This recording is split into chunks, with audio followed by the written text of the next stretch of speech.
Droni e unità cinofile, l'elicottero dei Vigili del Fuoco e quello della Guardia di Finanza di Bolzano, dotato di un particolare dispositivo che intercetta le telefonate, e poi uomini a terra e in acqua, Vigili del Fuoco e Soccorso Alpino, specializzati nella ricerca dispersi in ambiente ostile, anche oggi impegnati a setacciare palmo palmo la vasta area pianeggiante che costeggia il Piave fra Pralorana e Cesa di Limana. Nulla.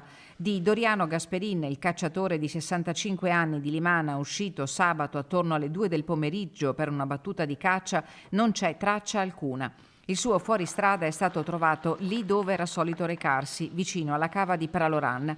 Finestrini abbassati, effetti personali all'interno, portiere aperte, indizi che lasciano pensare che il 65enne non intendeva assentarsi né spostarsi molto. Eppure l'uomo, conosciuto a Limana anche per il suo impegno nel volontariato, non si trova.